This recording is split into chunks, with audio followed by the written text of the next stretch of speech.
ಶಿವಮೊಗ್ಗ ಲೋಕಾಯುಕ್ತ ಇಲಾಖೆಯ ಅಧಿಕಾರಿಗಳ ನಿರ್ಲಕ್ಷ್ಯ ಖಂಡಿಸಿ ಹಾಗೂ ರೈತ ಕಾರ್ಮಿಕರ ವಿವಿಧ ಸಮಸ್ಯೆಗಳನ್ನು ಬಗೆಹರಿಸುವಂತೆ ಆಗ್ರಹಿಸಿ ಆಗಸ್ಟ್ 10ರಿಂದ ಭದ್ರಾವತಿಯ ತಾಲೂಕು ಕಚೇರಿಯ ಮುಂಭಾಗದಲ್ಲಿ ಸದರಿ ಉಪವಾಸ ಸತ್ಯಾಗ್ರಹವನ್ನು ಆರಂಭಿಸಲಾಗುತ್ತದೆ ಎಂದು ಭದ್ರಾವತಿಯ ಮಾನವ ಹಕ್ಕುಗಳ ಹೋರಾಟ ಸಮಿತಿಯ ಅಧ್ಯಕ್ಷ ಬಿಎನ್ ರಾಜು ಇಂದು ಸುದ್ದಿಗೋಷ್ಠಿಯಲ್ಲಿ ತಿಳಿಸಿದರು.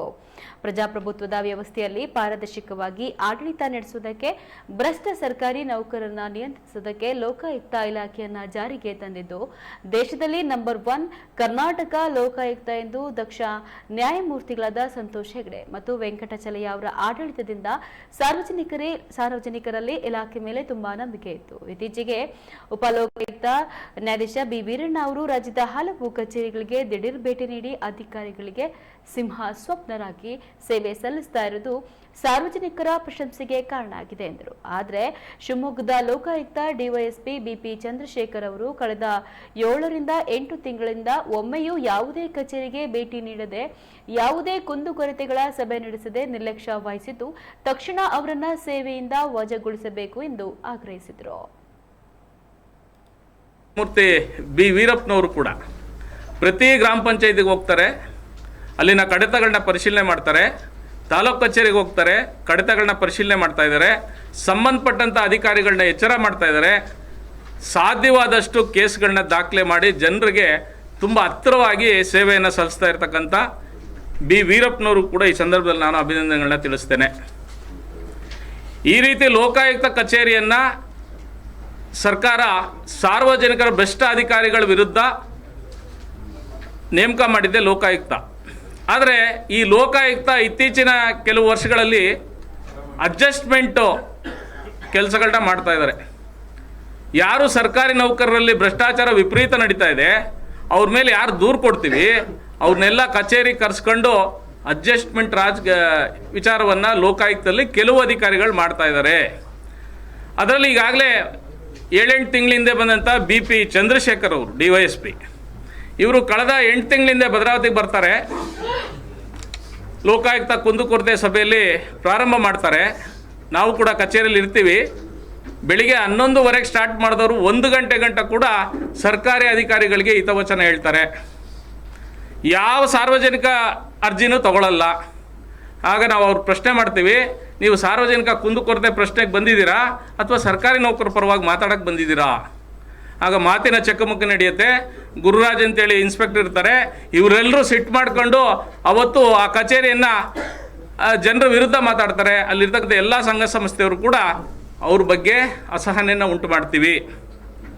ಅದಾದಮೇಲೆ 7-8 ತಿಂಗಳಿಂದ ಆತ ಕಚೇರಿಯನ್ನು ಬಿಟ್ಟು ಎಲ್ಲೂ ಕೂಡ ಯಾವ ತೀರ್ಥಹಳ್ಳಿಗೂ ಹೋಗಲಿಲ್ಲ, ಯಾವ ಸಾಗರಕ್ಕೂ ಹೋಗಲಿಲ್ಲ, ಸೊರಬ ಹೋಗಲಿಲ್ಲ, ಭದ್ರಾವತಿಗೆ ಬರಲಿಲ್ಲ, ಎಲ್ಲೂ ಕೂಡ ಸಾರ್ವಜನಿಕ ಕುಂದುಕೊರತೆ ಮಾಡಲಿಲ್ಲ.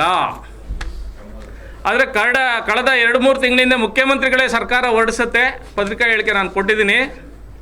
ಪ್ರತಿ ತಿಂಗಳು ಕೂಡ ಪ್ರತಿ ಲೋಕಾಯುಕ್ತರು ಜಿಲ್ಲಾ ಮಟ್ಟದಲ್ಲಿ ಪ್ರತಿ ಇನ್ಸ್ಪೆಕ್ಟರ್ ಕೂಡ ಪ್ರತಿ ಇಲಾಖೆಗೆ ಹೋಗಬೇಕು. ಆಸ್ಪತ್ರೆ, ಹಾಸ್ಟೆಲ್ಲು, ಎಲ್ಲ ಸರ್ಕಾರಿ ಕಚೇರಿಗಳಲ್ಲಿ ಎಲ್ಲಿ ಭ್ರಷ್ಟಾಚಾರ ನಡೆದಿದೆ ಸ್ವಯಂ ಪ್ರೇರಿತರಾಗಿ ನೀವು ದೂರನ್ನ ದಾಖಲೆ ಮಾಡಿ ಅಂತೇಳಿ ಸರ್ಕಾರ ಆದೇಶ ಮಾಡುತ್ತೆ. ಮೆಗನ್ ಹಾಸ್ಪಿಟ್ಲು ಮುಂದೆ ಇದೆ, ಲೋಕಾಯುಕ್ತ ಎಸ್ ಪಿ ಕಚೇರಿ ಮುಂದೆ ಇದೆ. ಅಷ್ಟು ಭ್ರಷ್ಟಾಚಾರ ನಡೀತಿದೆ. ಒಂದು ದಿನ ಕೂಡ ಅಲ್ಲಿನ ಎಸ್ ಪಿ ಆಗಲಿ, ಡಿವೈಎಸ್ಪಿ ಆಗಲಿ, ಇನ್ಸ್ಪೆಕ್ಟರ್ಗಳಾಗಲಿ ಆ ಮೆಗನ್ ಹಾಸ್ಪಿಟ್ಲಿಗೂ ಹೋಗಲ್ಲ, ಹಾಸ್ಟ್ಲ್ಗಳಿಗೆ ಹೋಗಲ್ಲ, ಸರ್ಕಾರಿಯ ಕಚೇರಿಗಳಿಗೆ ಹೋಗಲ್ಲ. ಆದರೆ ನ್ಯಾಯಮೂರ್ತಿ ಬಿ ವೀರಪ್ಪನವ್ರು ಮಾತ್ರ ಪಹಣಿಯನ್ನು ಚೆಕ್ ಮಾಡ್ತಾ ಇದ್ದಾರೆ, ತಾಲೂಕು ಕಚೇರಿಗೆ ಹೋಗ್ತಾ ಇದ್ದಾರೆ, ಗ್ರಾಮ ಪಂಚಾಯತಿಗೆ ಹೋಗ್ತಾ ಇದ್ದಾರೆ, ಆಸ್ಪತ್ರೆಗಳಿಗೆ ಹೋಗ್ತಾ ಇದ್ದಾರೆ. ಅವ್ರು ಮಾತ್ರ ಕೆಲಸ ಮಾಡ್ತಾ ಇದ್ದಾರೆ. ಅಂದರೆ ಇವರಿಗೆ ವೀರಪ್ಪನವ್ರಿಗೆ ಮಾತ್ರ ಸಂಬಳ ಕೊಡ್ತಾ ಇದ್ದಾರಾ? ಅವರು ಮಾತ್ರ ಕಾರು, ಫ್ಯಾನು, ಫೋನು ಎಲ್ಲ ಕೊಡ್ತಾ ಇದ್ದೀವಾ? ಶಿವಮೊಗ್ಗ ಡಿವೈಎಸ್ಪಿಗೂ ಕೂಡ ಕಾರನ್ನು ಕೊಟ್ಟಿದ್ದೀವಿ, ಫೋನನ್ನು ಕೊಟ್ಟಿದ್ದೀವಿ, ಅವರ ಕಾಲು ಕೈಗೆ ಕೆಲಸ ಕೊಟ್ಟಿದ್ದೀವಿ, ಸಂಬಳ ಕೊಡ್ತೀವಿ. ಆದರೆ ಅದೇನೋ ಸಾರ್ವಜನಿಕರಿಗೆ ಸಂಬಂಧನೇ ಇಲ್ದಂಗೆ ಲೋಕಾಯುಕ್ತ ಇಲಾಖೆಯಲ್ಲಿ ಭಾಳ ಸುಂದರವಾಗಿ ಕೂತ್ಕೊಂಡಿದ್ದಾರೆ. 1-2 ಕೇಸ್ ಮಾಡ್ತಾರೆ, ಯಾವುದೋ ಮರಳಿಡಿದ್ವಿ ಅಂತೇಳಿ, ಅದನ್ನು ಕೂಡ ಪೂರ್ಣ ಪ್ರಮಾಣದಲ್ಲಿ ಮಾಡ್ತಾ ಇಲ್ಲ. ನಮ್ಮ ಉದ್ದೇಶ ಇಷ್ಟೇ, ಅನೇಕ ಹಳ್ಳಿಗಳಿಂದ ಬರ್ತಕ್ಕಂಥ ಗ್ರಾಮ ಪಂಚಾಯತಿ ಜನ, ಆ ಗ್ರಾಮ ಪಂಚಾಯತಿಯಲ್ಲಿ ಅನ್ಯಾಯ ಆಯಿತು ಅಂತ ತಿಂಗಳಿಗೊಂದ್ಸರಿ ಲೋಕಾಯುಕ್ತ ಹತ್ರ ಬರ್ತೀವಿ, ಆಸ್ಪತ್ರೆಯಲ್ಲಿ ಅನ್ಯಾಯ ಆಯ್ತು ಅಂತ ಲೋಕಾಯುಕ್ತ ಹತ್ರ ಬರ್ತೀವಿ, ದೂರು ಕೊಡ್ತೀವಿ. ನೇರ ನಮ್ಗೆ ಉತ್ತರ ಸಿಗುತ್ತೆ, ಅವ್ರು ನೋಟಿಸ್ ಜಾರಿ ಆಗುತ್ತೆ ಅನ್ನೋದು ನಮ್ಮೆಲ್ಲರ ಅಭಿಪ್ರಾಯ.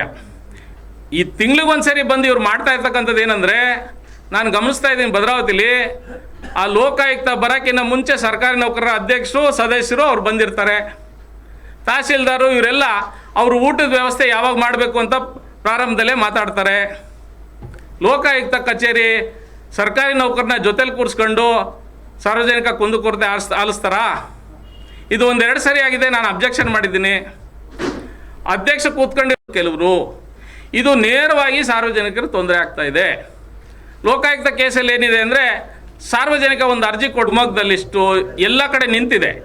ಇದರಲ್ಲಿ IT ಶ್ರೀಮಂತರು ಇದ್ದಾರೆ, ಅದರಲ್ಲಿ ನಿಜವಾದ ಕಡುಬಡವರು ಇದ್ದಾರೆ. ಒಂದು ತಿಂಗಳಿಗೆ ಆ 1000 ರೂಪಾಯಿ ಬರಲಿಲ್ಲ ಅಂದರೆ ಅವ್ರು ಬದುಕೋಕ್ಕೂ ಆಗಲ್ಲ. ಆ ಪೆನ್ಷನ್ಗಳಿಗಾಗಲೇ 4-5 ತಿಂಗಳಿಂದ ನಿಂತಿದೆ. ಲೋಕಾಯುಕ್ತ ಇಲಾಖೆ ಅದ್ರ ಬಗ್ಗೆ ಯೋಚನೆ ಮಾಡ್ಬೋದಿತ್ತು. ಕಲಾಪುರ ಆಯುಕ್ತ ಇಲಾಖೆ ಬರುತ್ತೆ, ಇವರು ನೋಟಿಸ್ ಜಾರಿ ಮಾಡಿದ್ರೆ ತಕ್ಷಣ ಕೆಲಸ ಉಪಯೋಗಕ್ಕೆ ಕೊಡಬೇಕು ಅಂತೇಳಿ ವಿನಂತಿ.